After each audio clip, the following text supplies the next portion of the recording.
Hello, everybody out there in podcast land. Evan here. I just wanted to jump in here at the very top with a quick little note. This podcast was recorded on the 8th of May, and as I speak right now, it is the 25th of May. So this episode is a little bit dated, but I still think it's a bit entertaining. So it's being released anyway. Long story short, having a 5-month-old baby, it can be hard to find time to do things, and family comes first and all that stuff. So anyway, also, one other thing, I don't know if he mentions it in this episode, but Jordan has since changed his Twitch username. So it's no longer Not Your Daddy-O. It is now twitch.tv/Jorsco. Jorsco. So if you hear past Jordan mention his Twitch name at the end of this episode, he's a liar. So don't listen to him. Anyway, here's the episode.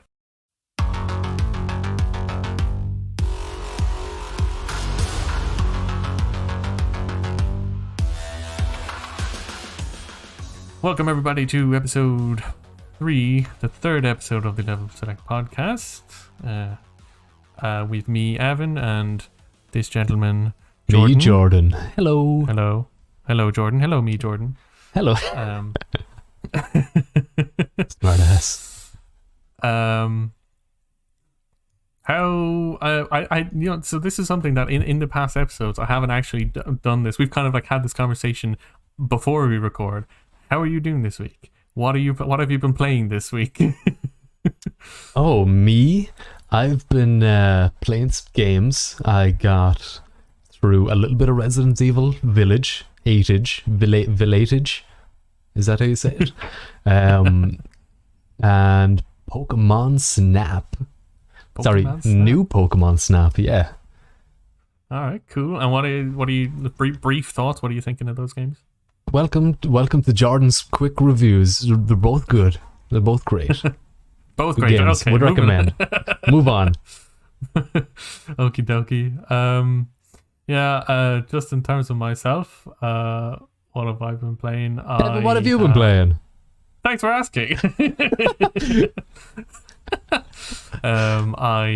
This week I finished up the Spider-Man on the remastered Spider-Man on PS5, and I got the platinum trophy on that. Nice. I have that done. And I have the DLCs left to do, but like Mass Effect is coming out in like less than a week now, like 6 days or something.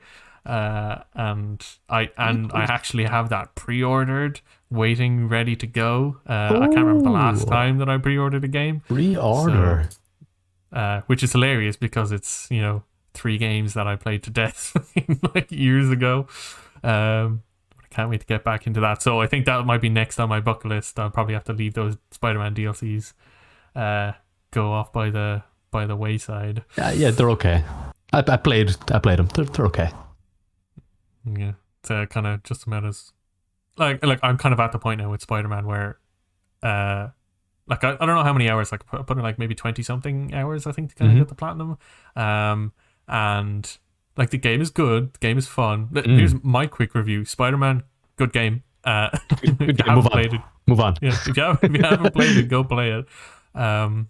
Combat is great, but I like maybe when I hit like the 15-hour mark or something like that, the combat just started feeling stale to me. Wee bit samey by roughly just before hour 20 at least for me. God damn, does it get a bit samey?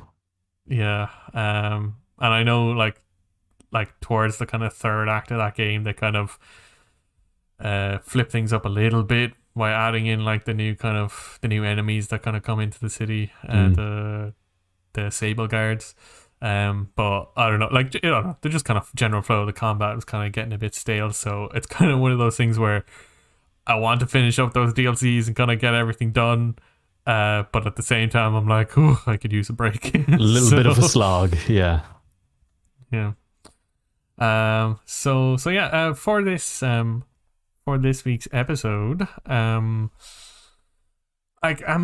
hasn't been it's not that there hasn't been any news this week. There has been news this week, always but news. to be honest, Not a lot of it has kind of been too interesting to me, specifically. Like, I don't think that we could kind of get into it. Like, I mean, I suppose just to kind of address it and be slightly topical, the Epic versus Apple trial has been going on this week, and there's been there's been a couple of things that have kind of come out of that, and a few kind of interesting tidbits and emails between Phil Spencer and Tim Sweeney and whatnot. But like, I ain't no lawyer. Like, I mean, there's like analysis and stuff out there already for that kind of stuff. So I don't know how much that we can kind of like add to that conversation. Yeah, and on top of it being like general legal stuff and a lot of reading reports, it's to do with a completely different legal system in a different country too. Yeah, that too. Yeah, it's just it wouldn't be my ballpark now, to be honest. Yeah, I'd like to call it the Battle of Two Tims, though. I think that's what it should be named. I want to put this up to some sort of public vote. If we could call this the Battle of Two Tims. Thank you very much. the 2021 battle of Tim versus Tim. Tim v Tim 2021. Tim v Tim 2021. I'd watch that UFC match, to be honest. So apart from that, though, this week, like, I mean, I think everything else has kind of been like getting out of the way of that. I think that's kind of been the big thing that's been going on the past week. So like, I would imagine a lot of companies are like trying not to put out all their kind of news this week and getting in the way of that. So I mean, there has, on a kind of separate note, less news but more releases. Resident Evil Village, as you mentioned, has come out. Only 2 days ago, I think. Was it? It was either yesterday or the day before, and I had made a splash the cash decision to just treat myself to a new game, which I haven't done in a long time now, to be honest. And I'm enjoying it. Good game. Yeah. Do you want to get into that a little bit? Like how many hours have you put into it? Oh, like not many at all. 2.5, just under 3. Okay. I played it last night on stream, and I got into, without saying anything, I got into the Lady Dimitrescu's kind of mansion, which is that big lady that everybody loves. The big vampire lady. Have to say, I love that big lady too. She seems real cool character, and it's fun. It's a bit confusing at times, and that is my slightly longer than fast review. Okay. Move on now. Yeah, I haven't played it myself. It's the Resident Evil games. It's funny. They're games that I'm interested in, but I haven't played a single one of them. Myself, I have only watched like playthroughs of other people playing them, and for the most part, that's just because I'm really bad with spooky games. Yeah, would you say you're scared? Like I can't like it's that whole thing of like knowing that the scare is coming and knowing that's like something's gonna happen. But it's not going to happen until you trigger it or you do something, and like bringing yourself to do that. Like, I don't know, that just gets me. And I can't fucking do it. Like, so ask anybody who plays a horror game, what's one of the worst parts, like in a horror game, scary wise? It's always when you have no weapon and you see the weapon on the table in front of you, and you're like, okay. I know where this is going. Yeah. And it's kind of funny because like I have no problem watching playthroughs at all. Like, it doesn't like the jump or the spooks or whatever don't get me at all when I'm watching somebody else play it. But like I just, it always gets me when I sit down to do it myself. So yeah, I haven't played it. I will probably watch a playthrough soon, maybe. I don't know. Typically with Resident Evil 7 and the 2 remake and the 3 remake, I watched Jesse Cox and the Scary Game Squad the spooky Game Boys. I watched I watched those guys play through those games, and that was a hoot. So I'll probably wait until maybe they finish it and got everything. I presume they're playing it. I haven't actually checked, but that's probably how I will consume that game. I'll be honest, I'm terrible with horror games too. This is probably the first Resident Evil that I'm genuinely sitting down to play through, because I remember I think I played Resident Evil 4, like the first hour of it on GameCube when it came out. Didn't like it, and just went, nah, playthroughs. So have you watched playthroughs of the other games? Or I actually recently bought Resident Evil 2, the remake as well, with the intention of going through and playing it, because again, I think you said it there a minute ago that it's a series I want to get into, just because the story is so all over the place and a bit wacky and then a bit cool and a bit dark, and there's a lot to it, but it's really fun to kind of make the connections. So I just said, feck it, why not, you know? I'll hop in. That's good. And you said, are you going to play through that all on stream, did you say? Yeah, I think so. I don't intend on playing it alone, and I need somebody to provide some sort of comic relief. So I've been playing that. I played it for 2.5 hours last night on Twitch, and it was great. Good people joined in, and we had a bit of fun with it. And I kept on cracking jokes just so I wouldn't stop in fear. It's always good to keep yourself moving and pretend like you're not shitting yourself. You can't scream if you're still talking, you know. you have to take up all of the bandwidth in your airways that nothing can get out. You physically don't have the breath in your lungs to scream. You're still talking. Okay, sounds good. So in light of not having a whole lot of news to really talk about this week, we might just jump into a couple of topics here. One of the things that we have a list here, a Google Doc with our kind of list of discussion topics that we might potentially get into, and one that's been sitting on there for a while is the question of, do people want movies based on video games? And this kind of became topical with the release of Mortal Kombat. Now, I myself have watched the new Mortal Kombat movie. Was it two nights ago? I think I watched it. I haven't. Jordan, you have not watched it. So, like, I think I've got mixed feelings on this movie. Like, it's that's all I've been reading is people are happy that there's another Mortal Kombat movie, and people are really sad that it's another, like, visually representative of the game, but not good. Would that be an accurate guess from what I'm reading? I think so. Like, kinda. It's like the movie does some some things pretty well. As do all bad movies. Yeah. And it does some other things not so well. And it's just like my kind of I watched it with my girlfriend, and she's somebody who hasn't seen the previous Mortal Kombat movies, and she's not like you mean she has kind of played the game sort of in passing. She wouldn't call herself like a Mortal Kombat player or like, you know, whatever, but she kind of knows some of the characters or whatever, so she's somewhat familiar. And I was, after we watched the movie, I was kind of, you know, discussing it with her, and my kind of takeaway from it, and she kind of agreed, was that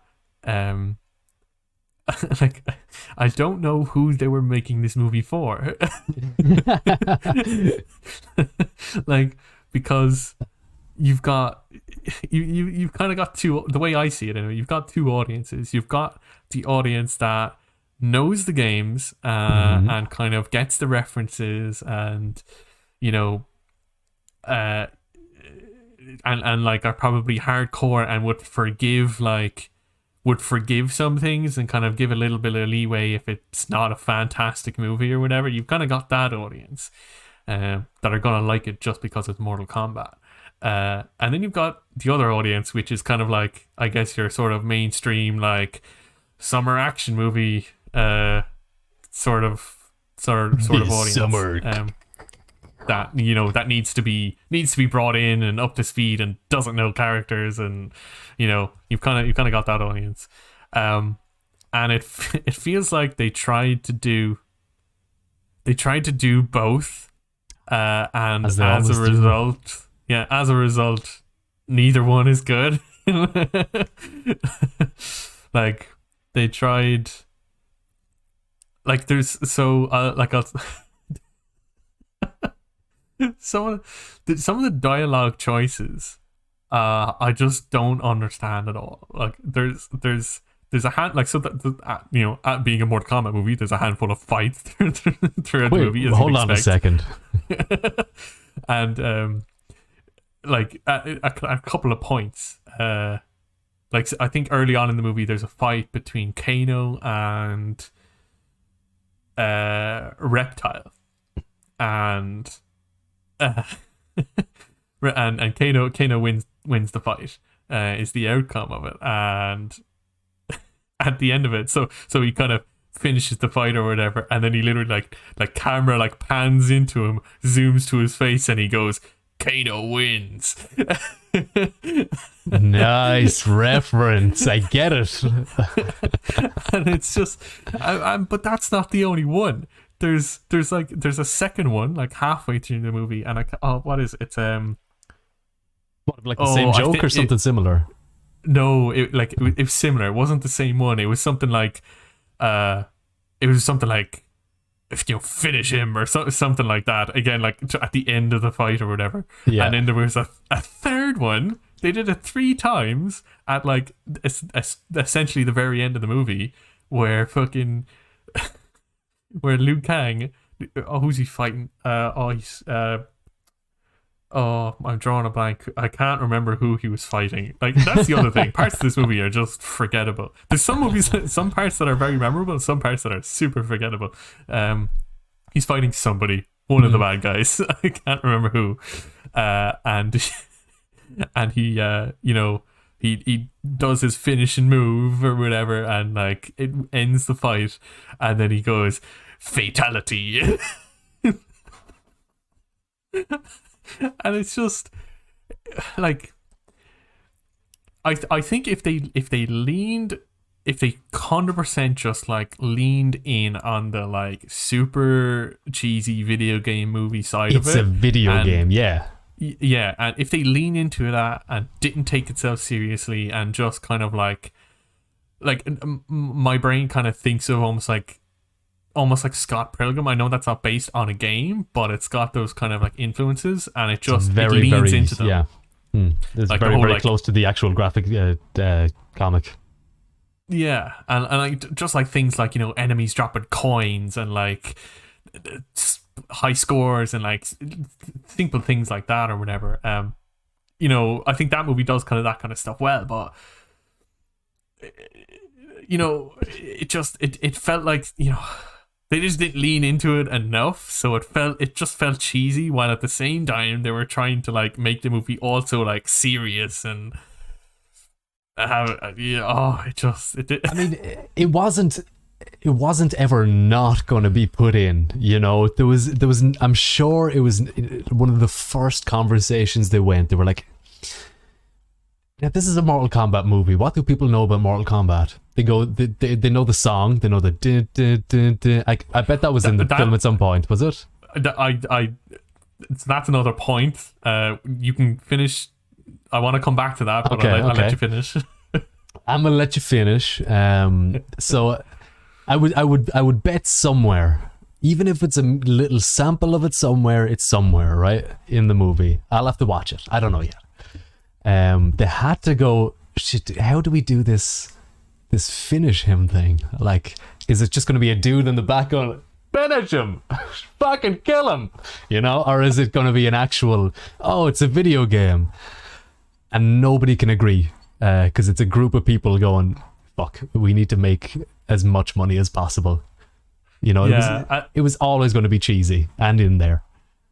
Yeah, I think that's like, as I was watching the movie, my thought was kind of like, it feels like there's too many cooks in the kitchen. There's too many voices with an input on this, and it felt like, you know, it was going one way and then going another way, and it's just, you know, whatever. That's kind of the way it felt. But just coming back to the theme song, there is like, so there's, again, like, maybe at the maybe halfway point or something. So, by the way, this whole movie, I know that theme song is not from the game. It's from the original movie, and I always forget that. Like it's so iconic to Mortal Kombat, but I always forget that it's actually from the movie and not from the game. But this whole movie, I'm expecting that. I'm like, I'm waiting for the theme song, and like, and there's, again, like, maybe around the halfway point ish or whatever, there's a fight, and like, there's like they basically do like a tease. There's like because there's a score going on in the background, like an original score to the movie, and that's like, you know, that's going on, and then there's a part of this fight, and there's some, like, you know, like somebody does like a special move or something. I can't even remember what happens, and they do like a tease of just like the da da da da da da da, and then but that's it, and then it like goes back into the original score, and I like when that happened, like, so the whole movie, I'm sitting there just more or less kind of like, okay, whatever, and then that happens, and I physically like lean forward, arms raised. What the fuck? That's it. They only just, that's it. Like, oh, I probably. You know what? But then sorry, go ahead. But then they didn't do kind of like follow through on it a little bit on like the final fight. They kind of they play a little bit more of it, but it's not to the same effect as the original theme song is all I'll say. Listening to that, what you're saying is really, it just brought it back in my mind. God damn, did you see the Power Rangers movie that came out, I don't know how many, like a couple of years ago, the most recent one? I did. I saw that in the cinema. Fuck yeah, friend. So they went full ham. They went full ham by the end of that film. They were just like, fuck it, Power Rangers, fucking robots, fucking Megazords. And then, just out of nowhere, the fucking theme song starts playing. Oh yeah. Oh man. And you know what? I loved it. I loved that bit. Actually, I love that movie too. And like, that's the kind of thing, is that like, I'm not when I went to go see Power Rangers, like, I was not expecting like a fucking an Oscar-worthy movie. I'm not expecting something that's gonna fucking make me think about my life or anything. Like, it is fucking Power Rangers. It's, as a base concept, it's fucking silly as shit. Like, you know, it is people in spandex with sparks. That's Power Rangers. How do you make that see? Now, like, yeah, some bits were a bit like, oh, I'm broody, I'm in the Power Rangers, but you know, it's Power Rangers. If they went like they did with the Ninja Turtles 2, where they really leaned into, you know, the Bebop and Rocksteady being in it, and it's pure Ninja Turtles wackiness, as opposed to the first movie where they were all kind of a bit more broody and dark and realistic, in air quotes, with as much as it can with giant turtles. But it worked. It kind of worked a lot more on the second one, and it's a shame that didn't kind of inspire more to go a bit cheesier and lean into the whole campy side of it. Yeah, like, I don't know. Like, it just, it doesn't make sense. But so just I kind of, since you mentioned Teenage Mutant Ninja Turtles, I kind of want to talk about that a little bit as well, just very briefly as well. But okay. But I'll come back. I'll finish my the thought I was gonna have. Like, in a post MCU world, right? You know, we're like, we've had a Doctor Strange movie We've had a Guardians of the Galaxy movie. We're about to have a Shang-Chi movie, right? If the year was like 2005 and somebody told you that, like, you'd tell them they were ridiculous. Like absolutely, like there was no world that like we were ever going to get a Doctor Strange movie or a fucking Shang-Chi movie. But that, that's what the MCU has done, and they've been very successful in all of that. But the point I'm trying to make is like, we have gotten to a point in society, I guess, where like the weirder, like kind of campier, cheesier shit, whatever, like there's a lot more people, I think, that like we can kind of take it, you know what I mean? It works. The day I realized I was living in the future was when they announced that Ant-Man movie, and it worked. I know it's not as easy as just like, oh, just do it. Like, I mean, Marvel and Disney have all the fucking money in the world, and they can, and they pick out really good talent to kind of like make those movies, and they've got at their worst formula they make and everything. Fine movies, like okay movies. So they kind of know what they're doing, yeah. But I feel like given that can exist, and it can be like the multi-million-dollar grossing freaking franchise that it is, like, I don't know, like out of the top 10 movies of all time, I'm pretty sure there's like 6 MCU movies or something. Something like that, yeah. I feel like we could get a more, like, we've had a Deadpool movie that is like as true to Deadpool as you can probably get in a movie, and it was successful. And then we have this Mortal Kombat movie. Now, Deadpool happened because of public outrage that it wasn't being made. I will put it to these cool, weird projects sometimes end up happening because people find out about them, or with Deadpool, it was the test footage that came out, and everyone was like, how are we still fucking waiting for this? But for the fact that a small interjection, the fact that James Gunn has done the next The Suicide Squad, and they have the fucking dude with the polka dots on it, I think we're getting there.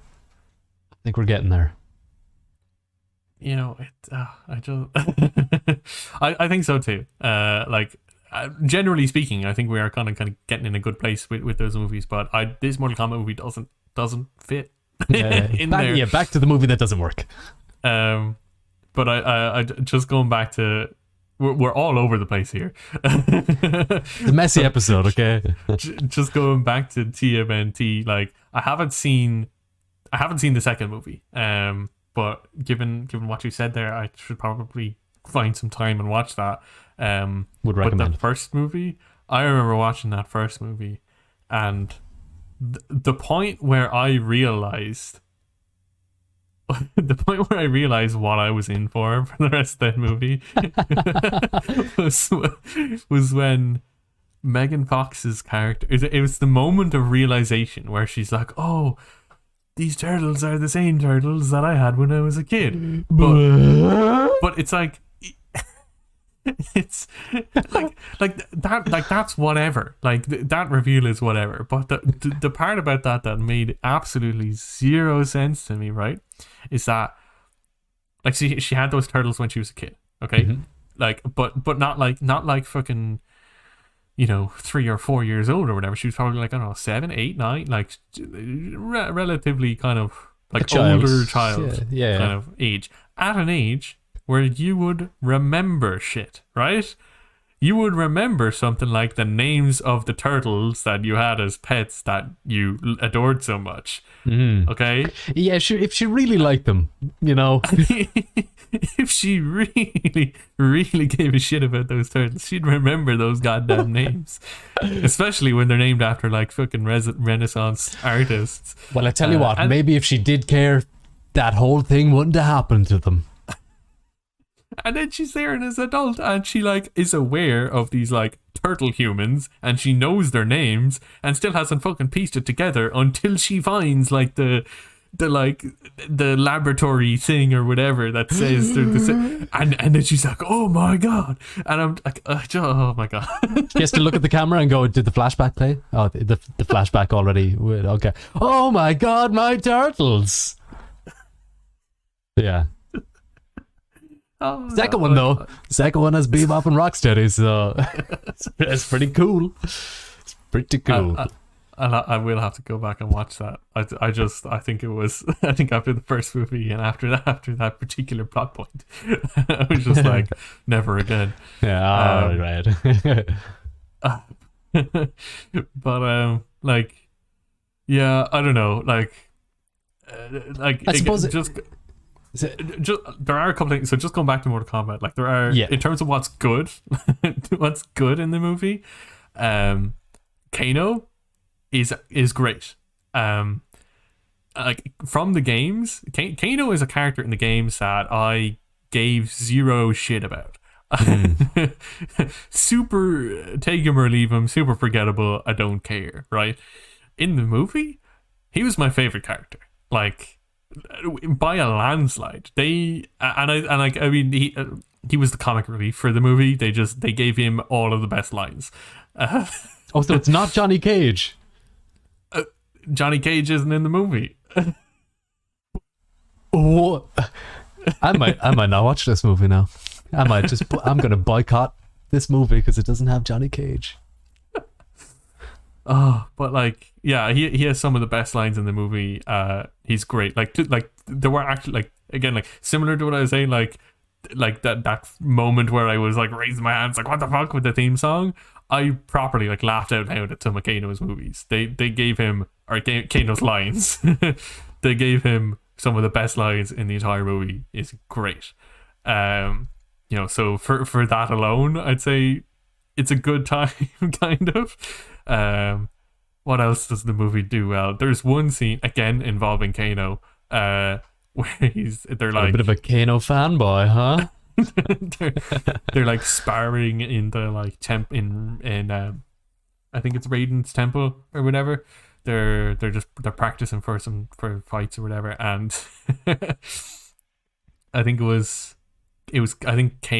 Kung Lao was practicing with Kano, and he does.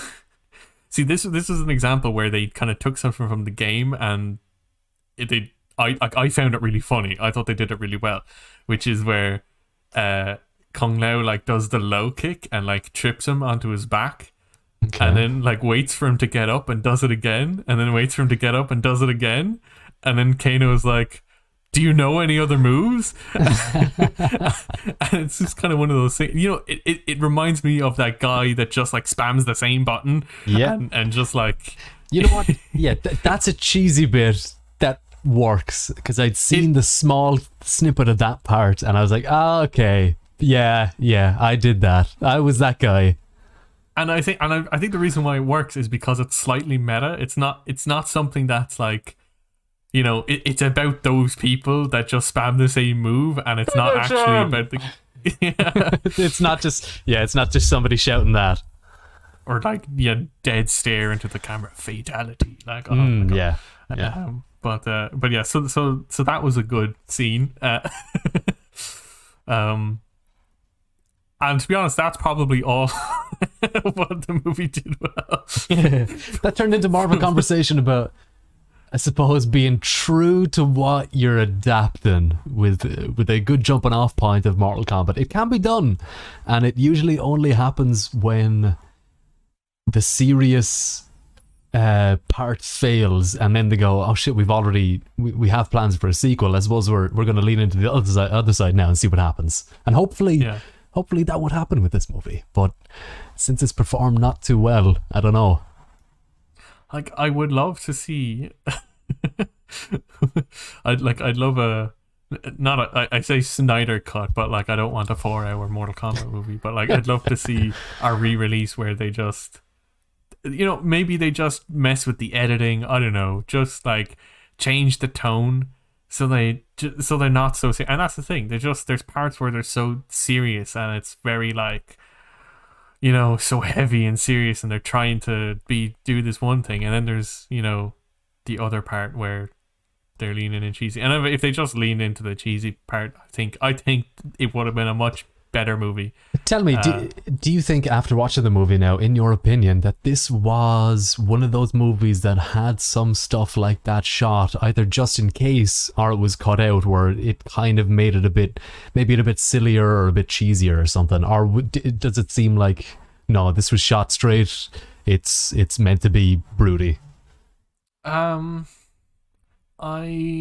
don't think so. Like, I mean, it's kind of hard to say. I didn't get that feeling. Like, I didn't feel like there was stuff cut or okay. or anything like that. I didn't get that feeling. It was mostly like I mean, I've kind of already said, like, it was mostly just like, who are they making this movie for? What's the audience? Who was making these decisions? You know what? One point I do want to throw on the end of this conversation that I'd forgotten that I remembered at the start of this conversation. I was speaking to my mother the other day, and I said, "Hey, did you watch anything recently? Did you watch any movies?" And she turned to me and she said, "Oh, I watched a new film. It's brilliant." She goes, "That Michael Fassbender fella's in it. What is it? Assassin's Creed." And I went, "What?"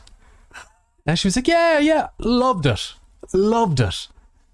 She was like, "Oh, there was a part." She was explaining it to me. It was fucking brilliant. I played all of the Assassin's Creed games except for Valhalla. So she turned to me and she was like, "Oh, this fella, they showed bits back in time, and he was this assassin, and he was killing all these bad fellas. And Michael Fassbender, he's brilliant, and they're in the future and this kind of thing."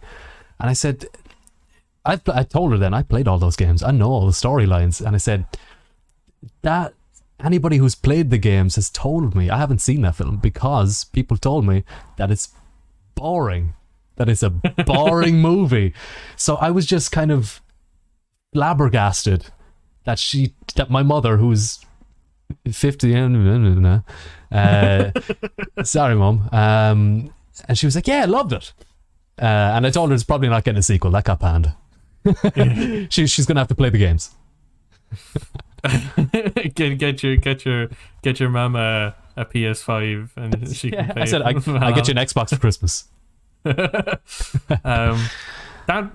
So that's actually it's interesting that you bring up the movies, because that's a movie that I was thinking about when we had this kind of topic planned, was the Assassin's Creed movie, because I think that is kind of an interesting one, because I saw that movie in the cinema as well. And yeah, like, I mean, in my opinion, it wasn't. I wouldn't say it was a absolutely fantastic movie. But I saw that with my girlfriend at the time, and she really enjoyed the movie. And she had never played any of the games, knew nothing about it. She really enjoyed the movie. Whereas I kind of came. It's not that I disliked the movie. It was just that I had no strong feelings coming out of it. It was just kind of like. You were into Assassin's Creed, aren't you? Yeah. I enjoy Assassin's Creed. And I think that's the thing, is that, and I think that there's parts of Assassin's Creed that I like, and I think those parts are the wackier parts that they probably wouldn't have been able to get away with in the movie, like the fucking. My mom had said to me, she was like, they were after this apple or something. I said, "Is it the apple of Eden?" She goes, "Yeah." Yeah, all the artifacts of Eden, the gods, the aliens. I always think back to that literally like the final scene in Assassin's Creed 2, where I think is it Juno? Juno, yeah. Yeah, where Juno talks to Desmond through Ezio, and Ezio's like, "Who's Desmond?" And I'm getting chills here. I love that so much. And that was beautiful. That is what I want from Assassin's Creed. And that's the part of Assassin's Creed I love. And I know when they sit down and pitch the Assassin's Creed movie, they were like, "There's no way we can do that. We can't put in Juno. We can't put in. We can't put in the Pope. We can't touch any of that stuff. But that's interesting now. let me ask you this, right? Your girlfriend at the time liked it. My mother liked it. Does Michael Fassbender get his top off at any point? I think so. Ah, there you go. All right. And like, I mean, that's probably like they do that. I don't know if you've noticed in every single MCU movie. In every fucking trailer. An obligatory shirtless scene from everyone in every MCU movie. Oh, I love that Thor fella now. Oh, why? Why? Tell me his story, mother. Tell me what you find interesting about him. And that's, I'm not generalizing, but she just likes the muscly men. And I just thought about it. Michael Fassbender definitely gets his top off in that film. Yeah, and like, I mean, there's there's absolutely nothing wrong with it. And nothing at all. They do it because it fucking works. Sells those tickets, puts bums in seats. I mean, I think we've said pretty much all we needed to say on game adaptation movies as of late. Yeah, I think so. And I mean, like, I don't know, just to kind of, I guess, answer the question, like, do people want more movies based on games? I don't know. I guess it depends on the game. Some games lean, you know, kind of, some games lend better towards it than others. But I'd be happy to get a movie for a game if they lean into the game, or if they pick a side, as we're giving out about them choosing to teach people the basics of the thing and then trying to appease the fans of the thing, and it never works. So I mean, if something was to lean into either side, maybe then. Yeah, I think so. I like, yeah, like I think it's something that they're probably gonna do for forever and ever. Like, there's gonna be like was it there's a Borderlands movie that's in the works. Eli Roth directing. Is playing fucking excuse me, sorry, I'm just cursing a lot, right? But I'm very het up about this. Who is playing Claptrap? Did I read it was Jack Black? Jack Black. What the fuck? Did they announce Brick yet? Because I'm putting my money on Vin Diesel. Oh, Batista would be a good Brick. You would be. I don't think they have. I actually, let me pull up the cast real quick on that, because there's some big names in that. It's kind of funny. I was trying to be all, you know, nice and open to video game movies coming out. I do not want a Borderlands movie. I have zero interest. Let's see, we've got, so like Kate Blanchett, I think, is playing Lilith. Kevin Hart is Roland. Jamie Lee Curtis is Dr. Tanis. Why is Kevin Hart Roland? He was like the stoic soldier type. Look, Kevin Hart could surprise me, but I am not a fan of old Kevin. I don't know. Like, I mean, I think he's see, it could go one way or the other. It like he's obviously going to be, like, him and Jack Black are obviously going to be the comic relief for the movie. Like, and they have said, like, it's Eli Roth is directing it, and they've said like it is going to be R-rated, like 18 whatever. So like I mean, who knows how that movie's gonna go. It's going to be good. But like, I mean, damn it, like the number, like they're putting serious money into it with like Kevin Hart, Jack Black, Jamie Lee Curtis, Kate Blanchett, Eli Roth directing. Like, there's a lot of money going into this, so I presume the studio has a lot of faith. So I guess it all comes down to, you know, how well the movie's written and kind of what the story is. Nobody can see, but I've just been shaking my head this whole time. I don't, like, I mean, I'll watch it. I'll probably watch it, yeah. But just on that front, I think a Borderlands movie could be good. Again, like, just like we were saying, if they just lean into it and like, look, this is absolutely ridiculous, and if they, like, I mean, they're probably going to give Kevin, like, it's probably going to be a lot of comic relief, but I think that's a big part of Borderlands, is just the kind of style of humor in those games. So I don't want to harp on about it. I just think it's weird, Kevin Hart in that role of Roland. Roland is just, I don't know. He wasn't a comedic character as far as I remember. No, I don't think so. I hope they don't try to steamroll that and be like, no, this is Roland. He was all his fun and cool. So yeah, I don't know. I think they're gonna still do movie games for till the end of time. I think. I don't think that's going to change. Nope. They're not going to learn their lesson, I guess. When are we getting a new Mario Brothers movie? Just tell me this. Is it? Did I read something recently? I could be making this up. I thought I read something about like a Mario Brothers animated movie. Okay. I don't know that I could be making that up. I don't know if that's real. Maybe it was some Live action and Benicio del Toro plays Mario.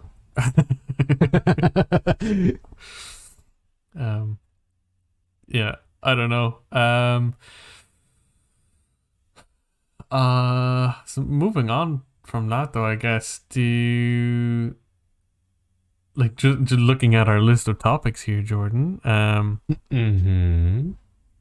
We've got one here.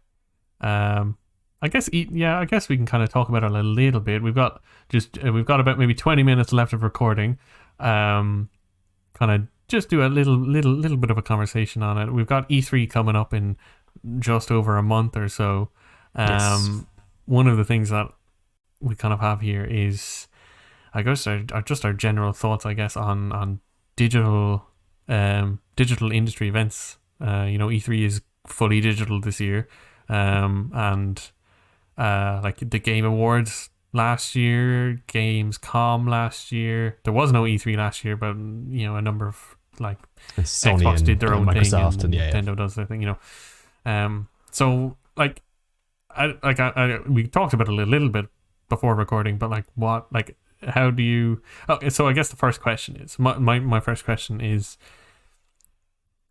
Are you as excited? Are you as excited about a digital E3 as you possibly would have and would not have been for a physical E3? I mean, I'd mentioned we'd very briefly talked about this right before recording. To me, and I think to a lot of people that I know that are interested in E3, it probably, the feeling for us won't change much, because there was no, as far as I'm concerned, there was no prospect of me going over to it or being there physically or getting any of the cool stuff or seeing all the cool things. I watched it all digitally all the time since I was old enough to know about E3. I've watched the live streams and the catch-ups and the news reports, and I followed the days and the tweets and everything. So for me, I don't feel like it's gonna change a whole lot. I feel like there might be less content, if that makes sense, because there's gonna be a whole lot less hey, look at this over here, this is a cool booth, or here's a giant sculpture of something and it's for this game and that. It's from last year, from watching some of the games presentations from Sony, and well, I'll mainly focus on Sony. I didn't like it.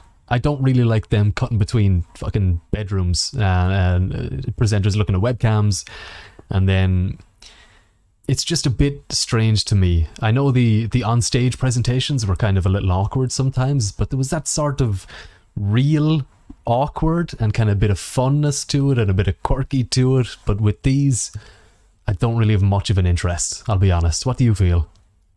I kind of agree a little bit with what you're saying. Like, so I think back to, because there's two kind of levels of these events. I'll talk about three different events. I'll talk about the Xbox Games Showcase that they had in April. I think it was like their first one.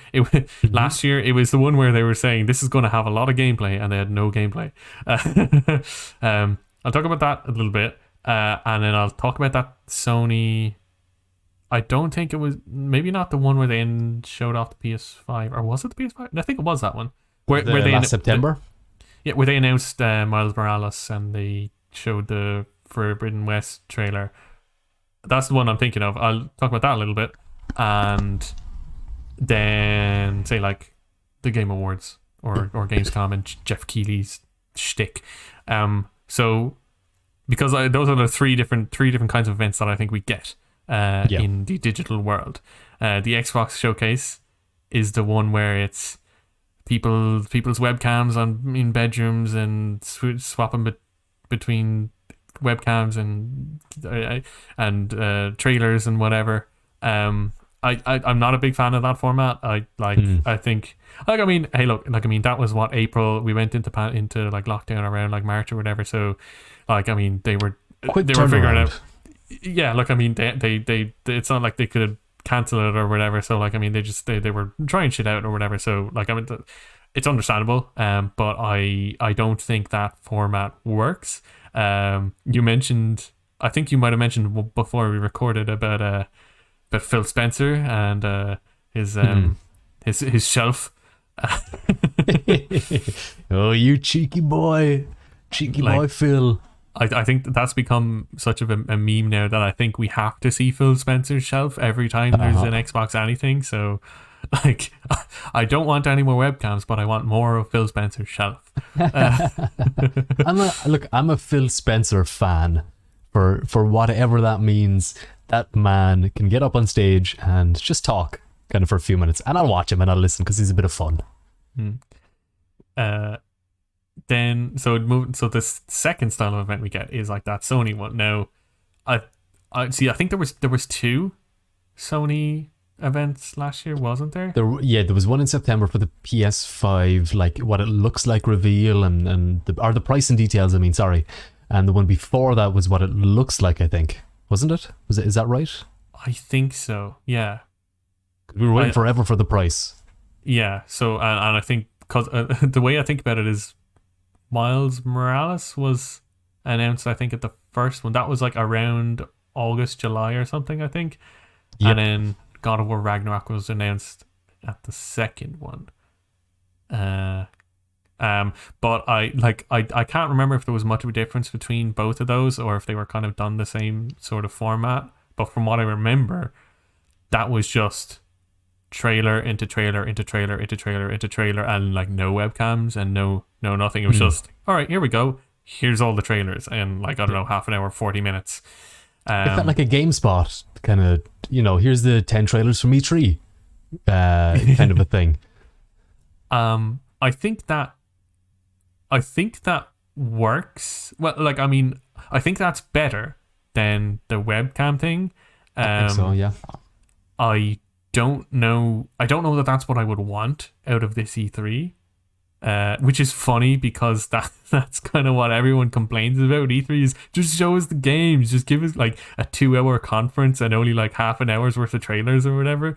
Yeah, like so it sounds weird to say that I don't want that, but the reason being is that for me, and kind of why I asked you the question to start with, is part of what gets me excited about E3 is the stage. Like, I know for the people that go to E3, it's, playing the early demos and everything at the booths or whatever. But for, you and me and everyone, like you were saying, that watches it at home, it's those press conferences. It's the new games getting released. It's that like day of like 5 press conferences or whatever. And it's watching 3 people on stage pretend to be friends in front of hundreds of people and say stuff like "awesome job" to each other, which doesn't happen in games. It's the thrill of that. Or those co-op demos where they're like, "Me, hey, can you go get that item for me? Thanks." Yeah, sure, no problem. Thanks, bud. Yeah. But I think like those conferences are what excite me, and I think part of that is like, one part is new games. Everyone loves new games, but the other part of it is just like the set design, the stage, and everything. Like, like you can't have a Keanu Reeves moment in a digital E3, like, unless he just like jumps into the Zoom call and he's like, "Oh hey," like, yeah. Like, what? I fucking hate that.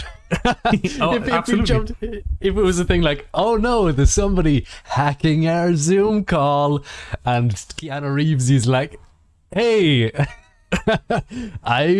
you're breathtaking," and leaves and just drops out or something. I'd fucking goddamn, yeah, I'd hate that. Like, so you can't do a reveal moment or any shit like that on a digital event. So like I think that kind of stuff is like kind of exclusive to the physical stage. It's the ambiance. And like, I mean, I know that's all just kind of like hype and marketing, I guess. It has nothing to do with new games announcements, but it's part of the fun for me. So, so that kind of does affect my excitement levels a little bit. But then we have what Jeff Keighley did with Gamescom Opening Night Live and the Game Awards, where he for the most, like, he's not on, I don't know if he is actually on a stage or if he's like on like a I think for Gamescom I think he's on like a green screen set or whatever, and they kind of do a digital stage and whatnot. But I think that's a good format, but you need to have, like, I think that works with Jeff Keighley. Yes. You know, I think BlizzCon did something very similar just in February. They did BlizzCon Line, I think is what they called it, and they did a very similar format where J. Allen Brack was like there on a stage by himself or whatever. And I don't know, like, I mean, Jay Allen Brack he doesn't have the same kind of stage presence as like Jeff Keighley. So like, I think you have to have the right person to pull off something like that and for it to work. Like Phil Spencer could make it work. I don't know if any of the other companies says, like, I don't know. Mentioning other companies, on the flip side of it, then you have Nintendo, who have their, I don't want to even say their own style, because what it essentially is the green screen. You might have developer / head of whatever developing company do a small interjection, a little introduction, or just a brief nod and wink to the camera or something, and then it cuts into a bit of a teaser of a gameplay. And they've done that for a while, and I really, really, really enjoy their Nintendo Directs, because everything in it seems clean cut and polished, and you're kind of in and out and you're done. It's a good point, and I kind of agree with that. And I think the reason why it works is because those Directs they're pre-recorded and pre-produced, and for the most part, they just kind of put them out whenever they're ready, like. And there's multiple of them, yeah, and that's what they do now for their E3 presence, is they just do an E3 Direct, and they have done for a number of years now, I think, but yeah, I think that works because I think on one level, because it's Nintendo and they just have their own kind of like flair, I guess, or whatever. They have their own charm, cutesy style and charm to it, yeah. But on the other level, I think it's because it's, you know, it's all pre-recorded, it's all polished, yeah, like you said. It's choreographed, you know. Yeah. So you don't get those awkward live moments. Check out this motion control. Oh shit, it does not work. Yeah. But like, the other side of it though is, I don't know that I would want a direct style presentation from every company for each, you know. It's missing, as you were saying with E3, it's missing that, like, all-encompassing theatrics of it, with the live stage, the co-op gameplays, and this kind of thing and that kind of thing, and the awkward phrases like "better with Connect," which was the biggest lie. But Nintendo doesn't have any of that, and in saying that, it kind of makes it not bland, and I wouldn't even say cookie cutter, but no chance for little pops of weirdness or quirkiness or this moment or that moment. It's very curated.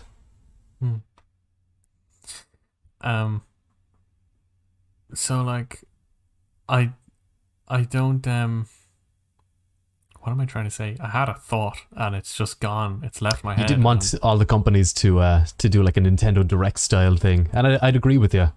Yeah, I like, but like to be honest, I don't know. I kind of don't know what other scenario there is. um, because like I don't think it's gonna be like. And here's the other thing, right? Is that like E3, like the whatever the E3 Expo, the like governing body, I guess, that organizes E3. They're the one, like they are putting together this event or whatever. But it's all digital, and like like I don't see, specifically talking about E3 now. Like I don't see what difference it is if Microsoft just, it feels like these companies are doing their own presentations. They're just all doing it like there'll be an E3 logo in the corner or whatever, like that. I don't. What is E3 anymore? That's essentially what I think we're coming to, is like, is E3 just this logo that's going to be stuck on these live streams now? And that, because it was never necessarily an E3 presenter, it's not like this is an E3 company or anything. It was an expo of a conglomeration of these companies, but now that they're not kind of mixing and everything is separated and curated by themselves and it gets put onto the one live stream, what is E3? What is E3? Who am I? Where am I? Hold on a second, Evan. Hello. Yeah, I don't know. Like, I mean, that and like that kind of, that question of like what is E3? Like, do we even need E3? Is like that's been kind of going around the kind of gaming discussion circles for like since last year, since there was no E3. And even before then, like, I mean, it was talked about before, yeah. Like talking specifically about E3, like I mean, that's kind of what we've kind of dwelled on. I mean, as a general thing, like I think in my opinion, even though I do like the like stage shows and the presentations and all the hype and everything like that, I don't see like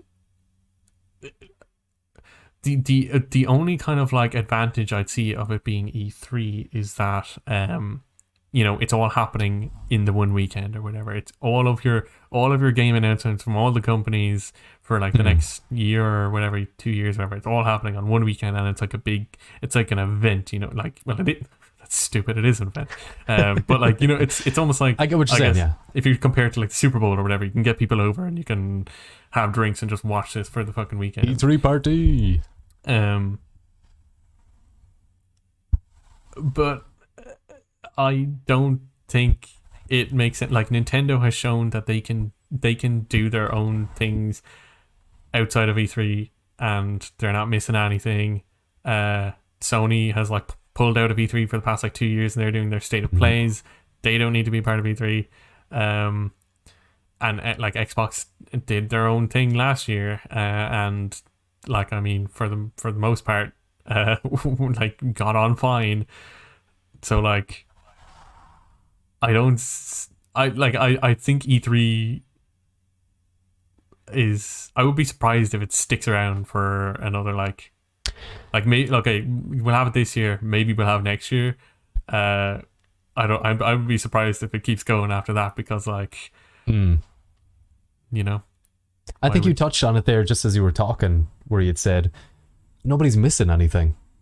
And when it comes down to it, I mean, you'd watch E3 and of course all the trailers go up and all this kind of thing, but you'd see the re-uploads of all that. But with E3, when it was years ago, it was like, that's where you first get those cool trailers.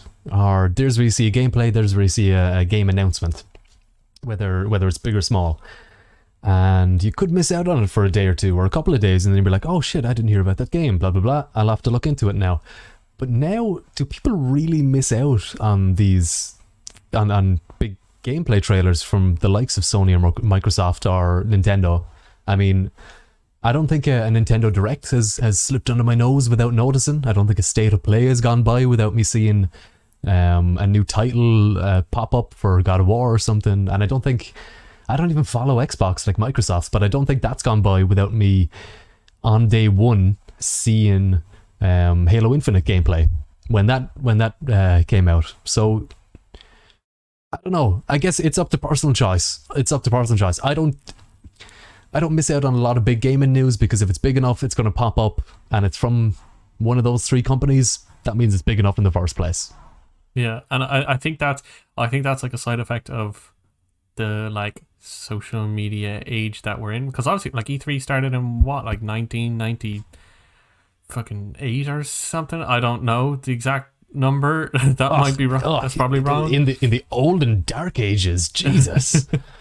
You know, and like back then it made a lot of sense, but like specifically speaking from like a game announcement, game trailer, game reveal perspective, because that's the only kind of relationship we have with something like E3. Like there is no difference from like the Xbox Twitter account or the PlayStation Twitter account just like tweeting out a video or a YouTube video. There you go. Like, you know, it's direct to consumer at that point.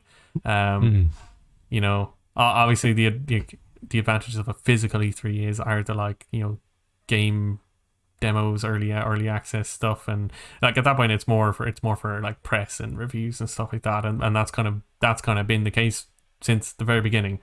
But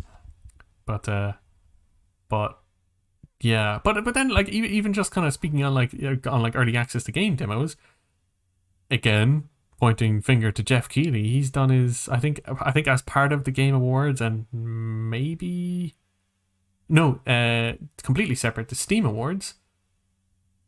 Yes. They don't they give access to those game demos like digitally for the week or whatever, and then after that week they're done like that. Like Jeff Keighley does that as part of the Game Awards. Yeah.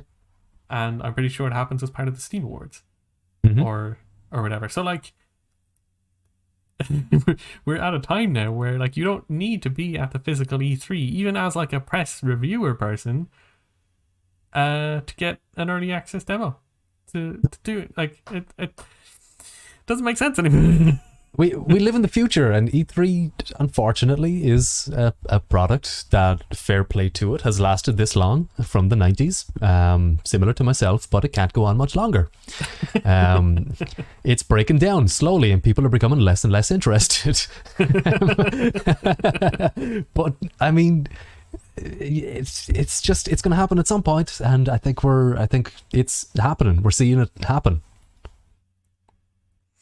Yeah. It's kind of a shame though. I agree with you, and as I said, I don't think it's going to keep. I would be surprised if it's still around in like 2023 or whatever. But I think it is kind of inevitable there. Just looking at the time, I think we are due to finish up here, unfortunately, but I think there was a nice little discussion there on digital events, but to be honest, I don't know that there was much else there to kind of really touch on. I mean, yeah, I think we did a nice mixed bowl for today. A bit of a messy soup all over my shirt, but I enjoyed it. Gotta clean that shirt now, you filthy animal. Stop it now. We'll just stop it. Next week I'm gonna have a clean shirt, and we're gonna be back hopefully with our usual couple of nice little topics, and then a deep dive on something. But sure, we'll see what news pops up. See how it goes. So that's it. That's it for this episode of the Level Select podcast. Thank you for listening. If you'd like to get in touch with us, follow us on Twitter at Level Select Pod. Send us a message. You can harass us on Twitter if you'd like. You can get us individually. I'm at Evan OD. And I'm at Not Your Dad EO. And you can find me on Twitch as well, twitch.tv/NotYourDaddy-O. Cool. I actually, just a slightly unrelated note, I think just before we started recording, did you hit affiliate, or are you get the invite to affiliate? What I am officially a Twitch affiliate. Yep. And now I'm going to be putting my face all in the emotes. It's all going to be my face, just me all the time, 24/7, me. And yeah, it's going to be great. Come on over, have some fun. Good job, man. Congratulations. Go check out Jordan on Twitch. What are you when you streaming next? What are you streaming? Are you going back to Resident Evil? What are you doing?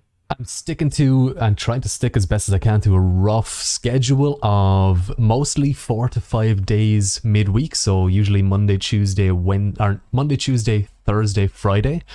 Sometimes if I'm feeling it, I'll be on a Wednesday or a Saturday. But yeah, I'm playing Resident Evil Village 8 Village Evil Vegetables, Resident Evil Vegetables, and coming this Friday on the 14th of May, I'm playing through the full release of Subnautica Below Zero. Come check it out, it'll be fun. Exciting.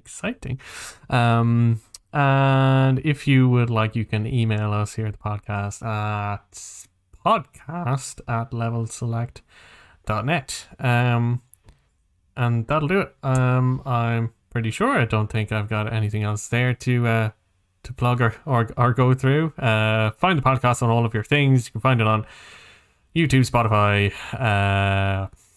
Soon at some point, Apple. Yeah, not on Hopefully. Apple Podcasts yet.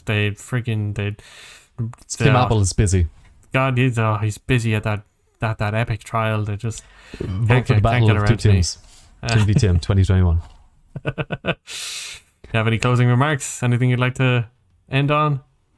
If you eat an apple a day, you will be healthier, but not necessarily impenetrable. So don't get shot. I'll see you later. Goodbye.